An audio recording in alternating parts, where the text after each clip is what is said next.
मुनि ज्ञानी नारद विष्णु भगत मुनि ज्ञानी काय अपराध रमापति कीना काय अपराध कारण कवन साधुना कारण कवन साधुना। अभी तक तो कारण बताया भगवान शंकर ने भगवती पार्वती को, तो सती जी सुन रही थी, लेकिन जैसे ही कहा कि एक कल्प में ये भी कथा है, नारद जी ने भगवान को श्राप दिया है, गिरजा चकित हुई, जैसे मानो सो रही हो और एकाएक जाग गई, चकित हो गई और कहती क्या है, अरे आप नारद जी की बात करते हो, नारद जी भगवान विष्णु के भक्त हैं, ज्ञानी हैं, भक्त और ज्ञानी दोनों हैं, इसलिए भगवती पार्वती कह रही है कि का अपराध रमापति, इनकी गुरु निष्ठा है, गुरु के प्रति प्रेम है, इसलिए भगवती पार्वती कह रही कि अपराध क्या किया भगवान ने। शंकर जी हंसने लगे, बोले क्या बात करती हो,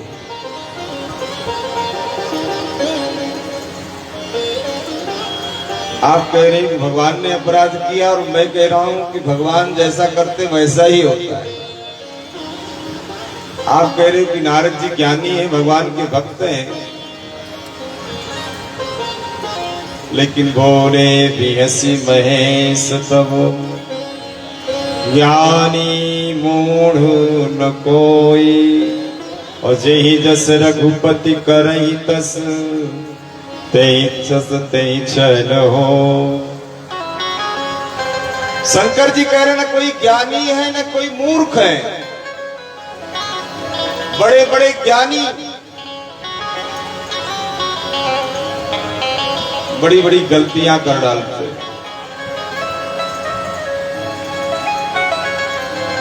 इसलिए कोई ज्ञानी नहीं कोई मूर्ख नहीं है, भगवान जैसा करते हैं। जही जस रघुपति करहि तस सो तस तेई क्षण हो, भगवान जैसा करते वैसा ही होता है।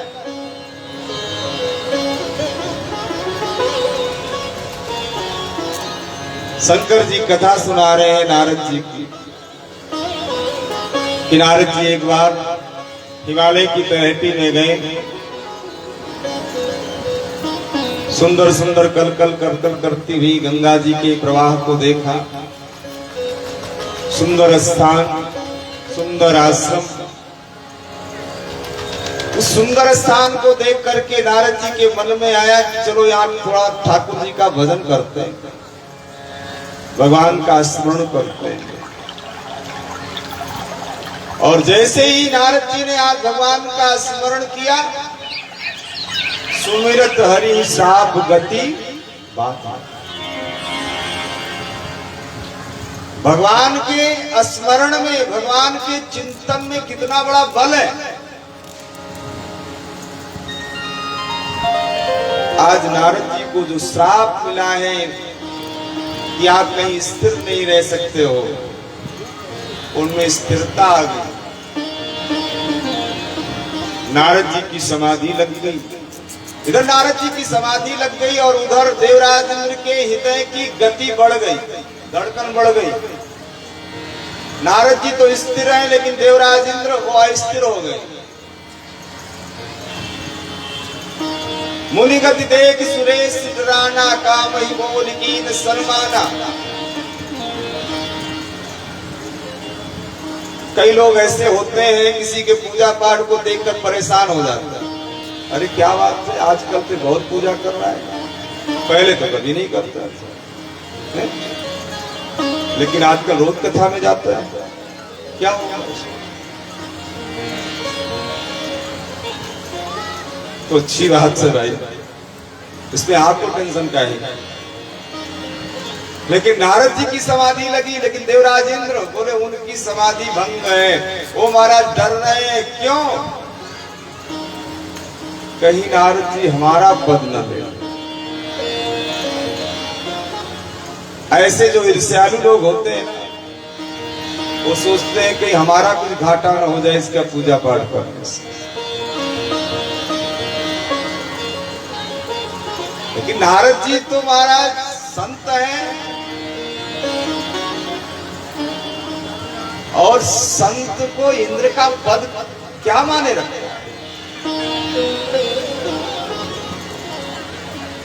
जो संत है, जो विरक्त है, उसको किसी पद की, किसी धन की, किसी स्थान विशेष की क्या इच्छा है? तो संत है। इसलिए नारद महाराज देवराज इंद्र सोच रहे हैं कि हमारा पद न ले ले, इंद्र का पद न ले ले। उनकी चिंता इसलिए।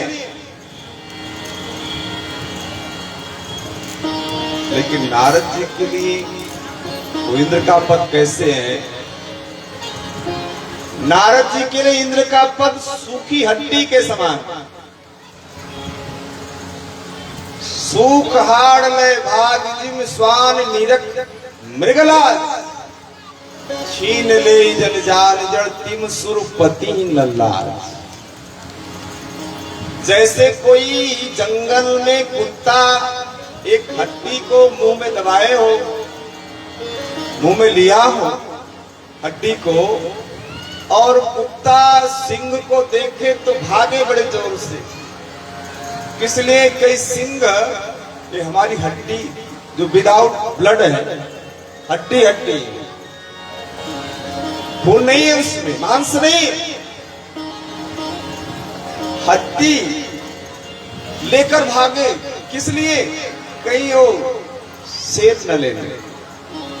अब बताओ, शेर जब चाहे तब शिकार करे जंगल में, हड्डी क्या हो तो जिसको चाहे उसको खाए।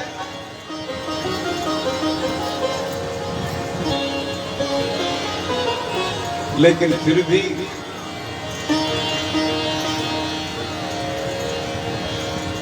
इंद्र क्या सोच रहे हैं? नारद जी के लिए तो महाराज इंद्र का पद सूखी हड्डी के समान है। अरे पद ही लेना होता तो फिर भगवान का भजन क्यों करते, विरक्त क्यों रहते, कहीं स्थान विशेष पर बैठ जाते। नारद जी तो विरक्त है महाराज। नारद जी को तो श्राप लगा तो भी बहुत खुश हुए। चलो अब तो हम जहां तहां विचरण करेंगे और लोगों का कल्याण होगा।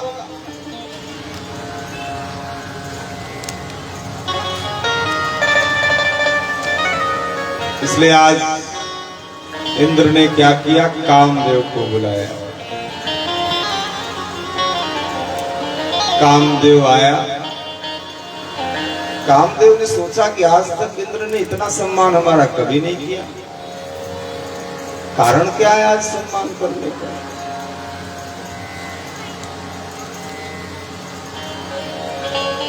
जब इंद्र ने वो बात बताई तब कामदेव को समझ में आया, अच्छा ये बात।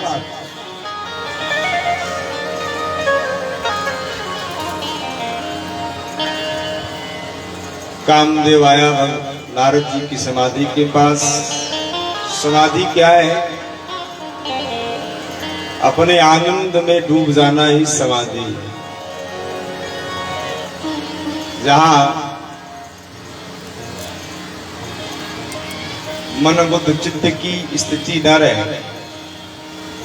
जब हम जागते रहते हैं तो हमारा मन बुद्ध चित्त अहंकार जागृत रहता है, और जब समाधि की अवस्था में चले जाते हैं तो ये सब जागृत नहीं रहते। मैं कौन हूं, क्या हो रहा है, जब तक जाग रहे हैं तब तक पाचन क्रिया चल रही है, सब कुछ चल रहा है। लेकिन समाधि में चले गए तो सब स्थिर हो जाता है।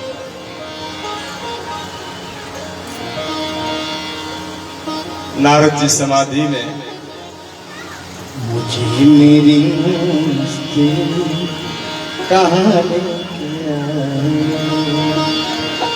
जहाँ मेरे अपने जहाँ मेरे अपने सिवा कुछ नहीं,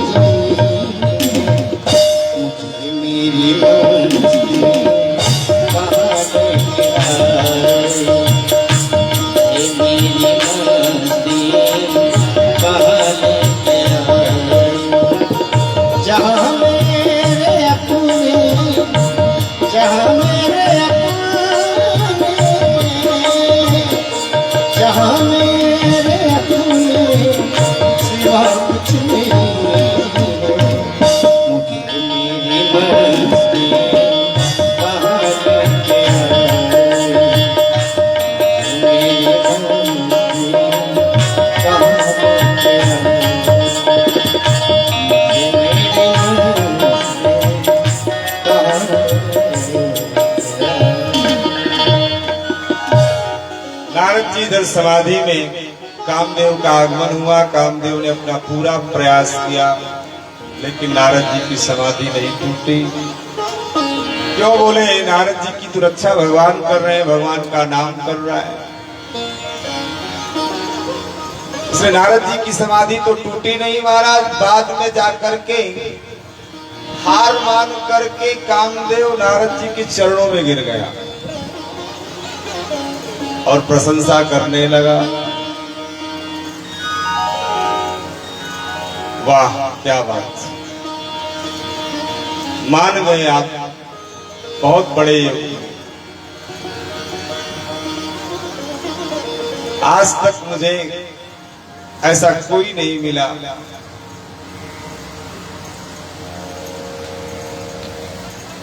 नारद जी ने कहा आए क्यों यहाँ?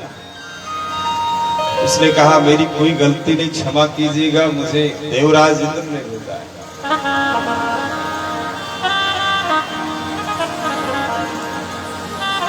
तब तो नारद जी ने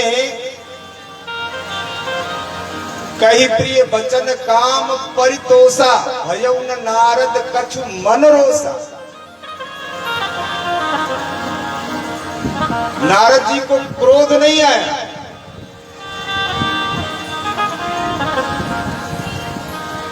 उसको और संतुष्ट किया। क्यों बोले? वो प्रशंसा कर रहा था।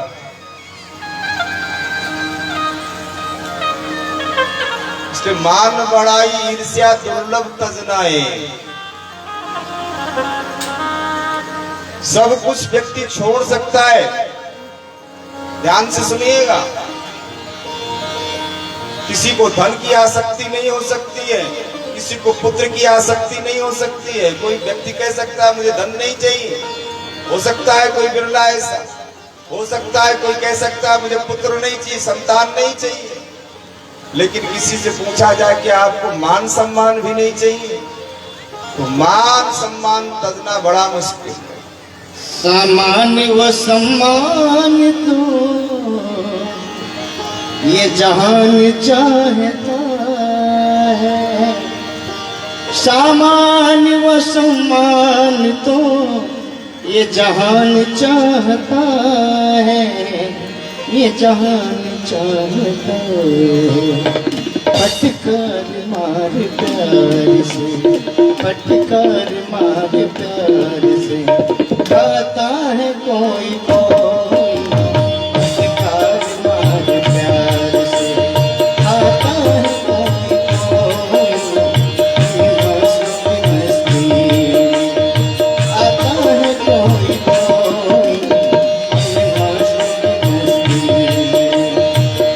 मस्तों की मस्ती में आता है कोई कोई। इन मस्तों की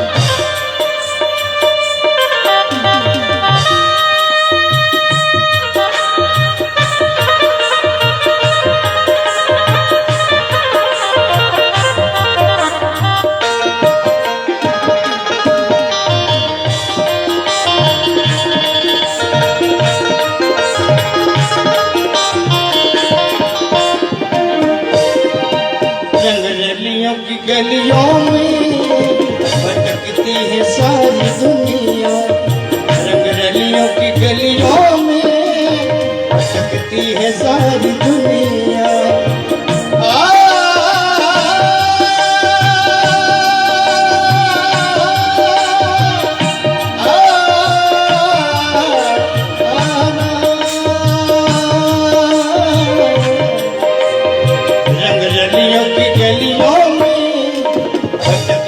सारी दुनिया रंग रलियों की गलियों में भटकती है सारी दुनिया, भटकती है सारी दुनिया। प्रभु प्रेम की गली में, प्रभु प्रेम की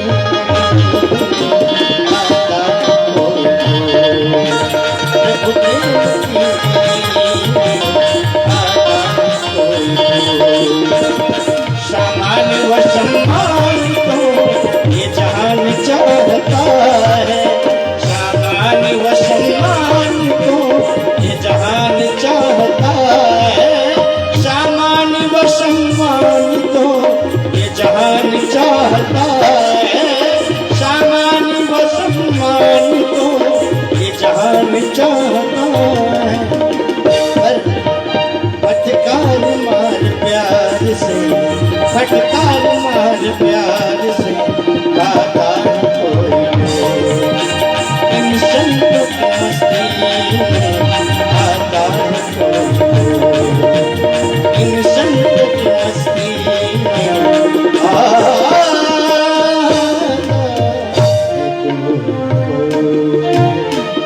नारद जी आज काम पर क्रोध नहीं की।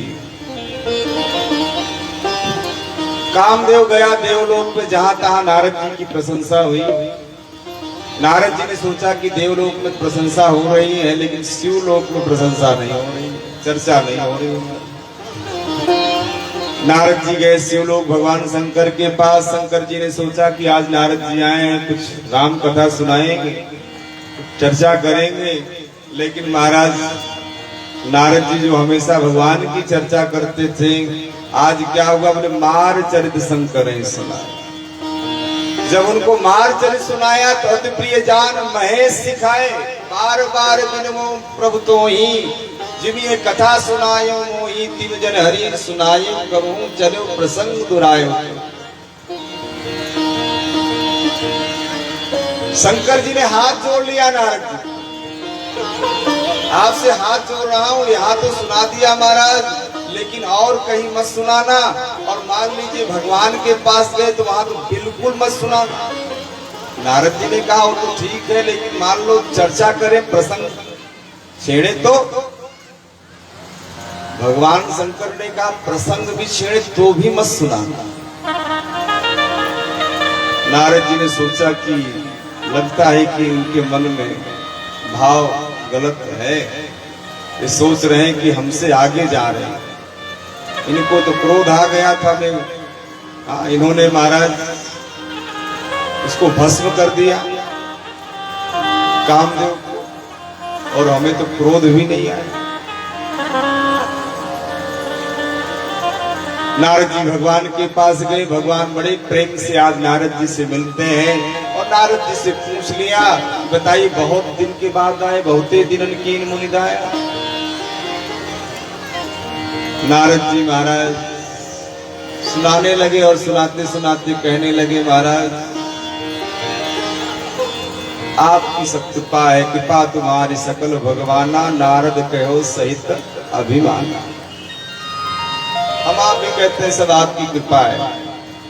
अब कोई संत महापुरुष आ जाए, कोई श्रेष्ठ व्यक्ति आ जाए, कोई सम्मानीय व्यक्ति आ जाए, तो वहां पहुंचने पर कहते हैं सब आपकी कृपा है, सब आपका है। और पता लगे कि वो व्यक्ति कहे कि आज मेरे साथ चले चलो कहीं, तो कहेंगे आज तो हमारे पास समय नहीं, फिर भी सब आपका है। और मान लीजिए भूल से उसने कहा कि मुझे अपनी आज एक दिन के लिए साइकिल दे दो, तो नहीं साइकिल तो बेकार है, वैसे सब आपका है,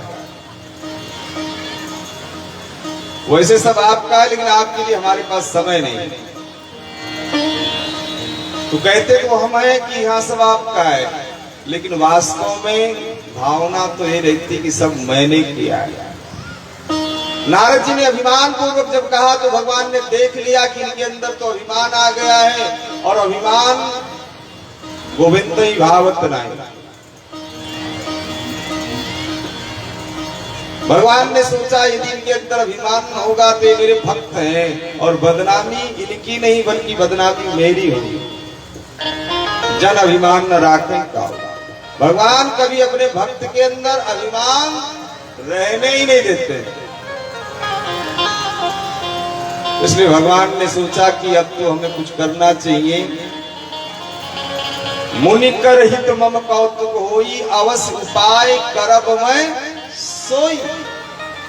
नारद जी के लिए भगवान कहते हैं इनका हित होगा, मेरे लिए तो खेल है। नारद जी वहां से चले। भगवान ने ऐसी लीला की कि नारद जी जब वहां से चले तो एक बहुत बड़ा नगर, शीलनिधि राजा का नगर, बहुत बड़ा नगर की रचना भगवान ने नारद जी के रास्ते में कर दी। नारद जी को सोचना चाहिए था कि अभी अभी तैयार कुछ नहीं था, ये कहां से आ गया,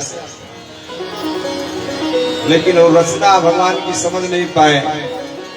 और नारद जी ने जब वो नगर देखा तो सोचा कि नगर इतना बढ़िया है, तो पूछा लोगों से। लोगों ने कहा हाँ हाँ शीलनिधि राजा का नगर है। अच्छा, ये नगर को आज सजाया संवारा क्यों गया है? लोगों ने कहा जो राजा है ना, उनकी बेटी है विश्व मोहिनी, आज उसका स्वयंवर है। नारद जी ने सोचा मोहिनी तो सुना था भगवान का रूप, लेकिन विश्व मोहिनी कहां से आ गया? मोहिनी रूप धारण करके भगवान ने देवताओं को अमृत पिलाया, और एक बार भगवान ने फिर मोहिनी रूप शंकर जी के लिए धारण किया। शंकर जी ने कहा उस समय मैंने विष पी लिया था, हाँ मैंने वो आपके स्वरूप को नहीं देखा। तो भगवान ने एक बार नहीं दो बार मोहिनी रूप धारण किया। तो मोहिनी रूप तो जानते हैं नारद जी, लेकिन सोचते विश्व मोहिनी कौन है भाई? नारद जी ने सोचा कि देखना चाहिए। और महाराज जब शीलनिधि राजा के यहाँ गए तो आन दिखाई नारदई भूपति राजकुमार, कहूं सुता के दोष सब एक हृदय विचार। नारद जी ने महाराज जब उस नगर में प्रवेश किया, राजा के यहाँ गए तो राजा ने उस विश्व मोहिनी को, अपनी कन्या को ला करके नारद जी के पास बैठाया और कहा देखिए मेरी बेटी का भाग्य देखिए। नारद जी दो बार भाग्य देखते हैं, पार्वती मैया का भी हाथ देखते हैं और विश्व मोहिनी का।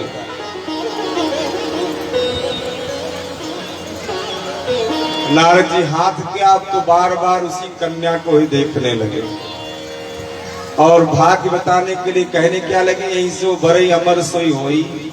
इसको जो बरेगा वो अमर हो जाएगा, मतलब जिसका विवाह होगा वो अमर होगा, बरने वाला अमर नहीं होगा। लिखा तो ये था कि बरने वाला अमर होगा, ऐसा पति मिलेगा जो अजर अमर होगा। लेकिन कह क्या रहे हैं, जो बरेगा, जिसका इससे विवाह होगा वो अमर हो जाएगा। नारद जी ने सोचा है तो हमारे लिए अच्छा होगा कि हम अमर हो जाएंगे, लेकिन विवाह तो उसी का होता है जो विवाह लायक होता है।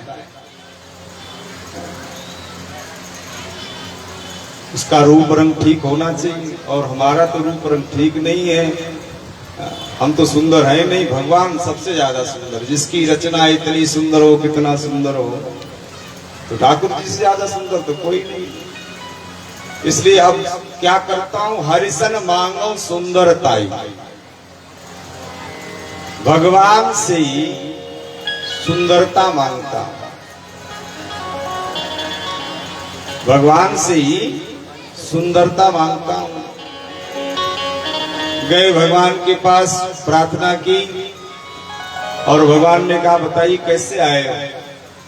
बोले इस समय तो मैं आपका रूप मांगने आया हूं, आपन रूप देव प्रभु मोही, और आन भात नहीं पाऊं ओई। खैर इस प्रसंग को हमने कई बार आपके बीच में निवेदन किया, इसलिए जल्दी जल्दी बोल रहे हैं, ज्यादा विस्तार नहीं करेंगे। खैर सब कुछ हम मांग सकते हैं, लेकिन क्या रूप मांग सकते हैं विवाह के समय? किसी से कहो कि भाई हम विवाह करने जा रहे हैं, अपना रूप दे दो, विवाह कर लूं फिर वापस कर दूंगा। आजकल सब कुछ किराए पर मिल जाता है, ज्वेलरी भी मिल जाती है किराए पर, सब कुछ किराए पर है आजकल। लेकिन क्या रूप भी किराए पर लेंगे? जिसके पास टुटाई साइकिल नहीं वो भी 4 पहिया से हो जाता है, लेकिन क्या रूप भी? इसलिए ऐसी डिमांड नारद जी ने की है भगवान के सामने जो इम्पॉसिबल है, असंभव है। भगवान ने क्या किया? नारद जी को बानर का रूप दे दिया। क्यों बानर का रूप दिया? बोले बानर तो विवाह करने के बाद व्यक्ति बनता ही नहीं, नाचे ही नट मरकट की नाई। बानर तो बस बनता ही है, विवाह करने के बाद नाचता ही है, तो पहले ही बानर बन जाए, पहले ही नाचने क्या मतलब है? इसने बानर का रूप दिया। आज नारद जी को जो बानर का रूप दिया है, मैं निवेदन आपके बीच में करूं, वो नारद जी और महाराज 2 रुद्रगण जब से शंकर जी के पास गए नारद जी, वहां से 2 रुद्रगण भी इनके पीछे हो गए और विश्व मोहिनी। यही जो है नारद जी के बानर रूप को जान पाते हैं, देख पाते हैं, बाकी सब नारद जी को नारद जी के रूप में जानते हैं। समझ रहे हैं मेरी बात?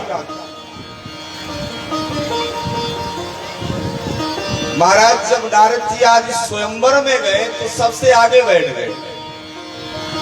जो आगे बैठ गए, पीछे रहूं शायद निगाह पड़े या न पड़े, हैं? और बैठ तो गए, लेकिन महाराज फिर भी नहीं देख रही थी। वो विश्वमोहिनी चुप कर ऐसे ऐसे देखने लगे, शायद। लेकिन उस समय महाराज जब वो कन्या विश्वमोहिनी आई,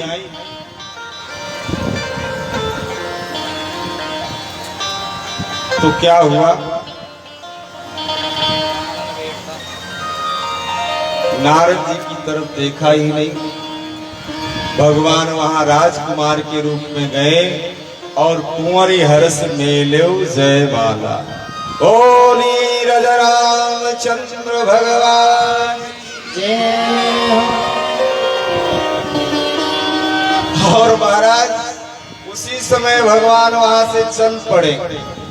दुल्हन ले गए लक्ष्य निवासा, निक समाज सब भय उदासा। अरे ले गया, ले गए। नारद जी को बड़ा क्रोध आया। अरे अरे मेरे साथ इतना बड़ा मेरा उपहास किया, जगत मोर उपहास कराई, देहियों साहब की मरी हो जाई। अब जगत में मेरा इतना बड़ा उपहास, अब मैं साफ दे दूं या मैं आत्महत्या करूं? व्यक्ति 2 ही करता है, या तो मार देता है या मर जाता है। जगत उपहास होने से, जग में परिहास होने से, जगत में उसकी जो है इंसल्ट होने से नारद जी इतने क्रोध में, महाराज इतने क्रोध में जा रहे थे। रुद्रगण आ गए सामने। अरे बोले अपना रूप तो देख लो पहले, विवाह करने चल पड़े, रूप देखा नहीं आप। अब बताओ किसी को कह दो कि अपना रूप देखो पहले, तो उसको क्या प्रसन्नता होगी? नारद जी को क्रोध आया। बोले हो निशाचर जाओ, क्रोध में साथ दे दिया, जाओ तुम राक्षस हो जाओ। नारद जी के पास शीशा तो था नहीं वहां की, हमारे जैसे देखते महाराज या मोबाइल में ही देख लेते। आजकल तो एक टच स्क्रीन राक्षस जो चल पड़ा है। नारद जी जाकर के जल में देखने लगे, और जल में अपना चेहरा नहीं देखना चाहिए। ध्यान से सुनिए।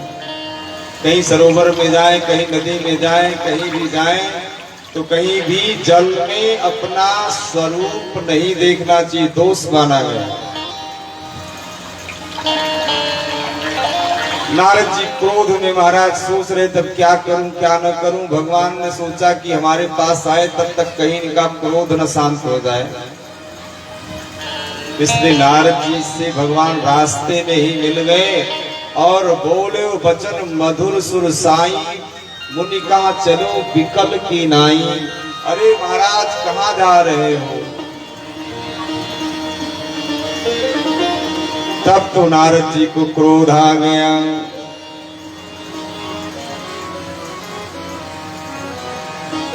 परम स्वतंत्र न सिर पर कोई, परम स्वतंत्र न सिर पर कोई।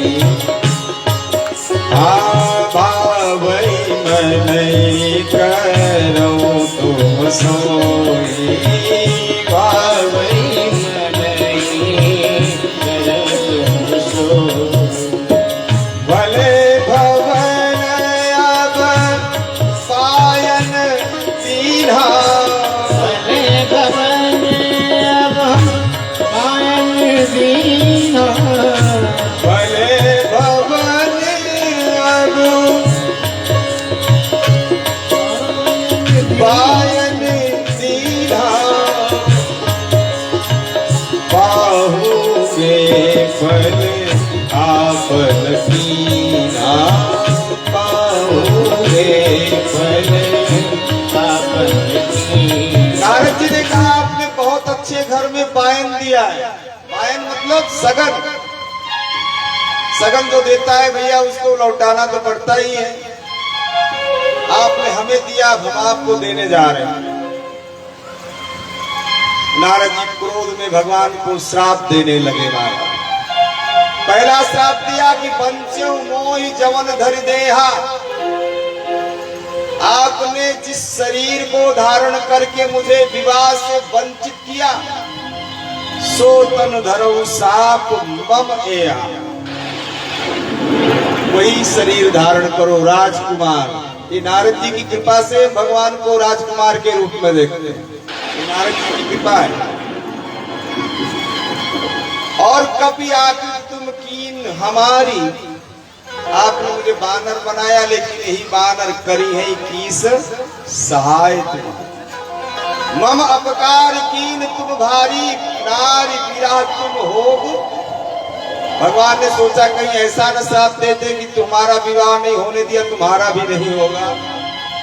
लेकिन नारद जी ने कहा नहीं नहीं, विवाह तो होगा लेकिन विवाह में आपकी पत्नी का। भगवान बड़े प्रसन्न हुए। बहुत ध्यान से सुनने की बात। भगवान बड़े प्रसन्न हुए। क्यों? क्योंकि भगवान के इतने जितने अवतार हुए उसमें विवाह नहीं हुए। 12 अवतार में भगवान का विवाह नहीं हुआ। नरसिंह अवतार में भगवान का विवाह नहीं हुआ। शुक्र अवतार में भगवान का विवाह नहीं हुआ। मत्स्य अवतार में भगवान का विवाह नहीं हुआ। भगवान कुंवारे ही रहे। इसलिए भगवान ने कहा बड़ी अच्छी बात है, कम से कम विवाह तो हो जाएगा। और आपने बहुत बड़ी कृपा की है महाराज। करिए किस सहाय तुम्हारी, बानर तुम्हारी सहायता करेंगे तो महाराज हमारे लिए तो बहुत बढ़िया है। अरे कोई साथ में रहता है तो उसके लिए आवास की व्यवस्था करनी पड़ती है। कोई हेल्प करता है, कोई सहायता करता है, कोई किसी के सहयोग में रहता है, कोई किसी का काम करता है तो क्या करता है उसके लिए आवास बनवाता है, आवासीय व्यवस्था। और साथ साथ वर्दी भी देनी पड़ती, कपड़ा भी देना पड़ता है और भोजन भी। तो हम तो तीनों चीज से फुर्सत है, ना आवास की व्यवस्था करनी पड़ेगी, ना वर्दी